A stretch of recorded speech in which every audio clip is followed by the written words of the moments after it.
വിശന്ന് കഴിഞ്ഞാൽ ഞാനല്ലാണ്ടാവും. പക്ഷേ ഇത്ര വലിയ ബർഗർ ഒറ്റ ബൈറ്റിൽ അകത്താക്കാൻ പറ്റുമെന്ന് അകത്തല്ല കേട്ടോ, ആ വായ്ക്കുള്ളിൽ കയറുമെന്ന് അപ്പോഴാണ് ഞാൻ മനസ്സിലാക്കിയത്. ബർഗർ അവിടെ നിൽക്കട്ടെ, ഇനി അവിടുന്ന് ബർഗർ ഇറങ്ങാനുള്ളൊരു ജ്യൂസ് കൂടെ വാങ്ങുന്നത് അത്ര അഫോർഡബിൾ ആയിട്ടുള്ള കാര്യമല്ല.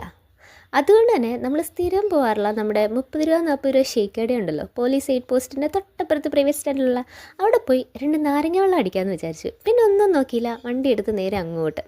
അവിടെ ചെന്ന് 2 ഫ്രഷ് ലൈം ഓർഡർ ചെയ്ത്. എവിടെ പോയാലും എത്ര സ്റ്റാൻഡേർഡുള്ള ഫുഡ് കഴിച്ചാലും ഫ്രഷ് ലൈം ഇട്ടൊരു പരിപാടി നമുക്കില്ലല്ലോ. ആൻസമോൾ തന്നെ എടുക്കാം, അവളുടെ ആ ആംഗിളാണ് നല്ലതെന്ന് പറഞ്ഞ് ആളെടുത്ത ഷോട്ടാണ് കേട്ടോ അത്. പിന്നീട് ഇഷ്ടപ്പെട്ടുമില്ല. അങ്ങനെ അതേ ചിയേഴ്സൊക്കെ പറഞ്ഞ് 2 നാരങ്ങ വെള്ളം അടിച്ച് പുറത്തേക്ക് ഇറങ്ങിയപ്പം എൻ്റെ ദൈവമേ, ഒന്നും പറയണ്ട, വൻ മഴ. പെരുമഴയെന്നൊക്കെ പറഞ്ഞു കഴിഞ്ഞാൽ ഇത്രയും മഴ പെയ്യുമെന്ന് ഞാൻ സത്യമായിട്ടും പ്രതീക്ഷിച്ചില്ല. അവിടെ ഒരു കടലായി അല്ലെങ്കിൽ കായലായി തീർന്നേനെ. നല്ല മഴ ഇടിവെട്ടും. പിന്നെ ഒന്നും നോക്കിയില്ല, ബസ്സിൽ കയറി വീട്ടിലേക്ക് പോന്നു.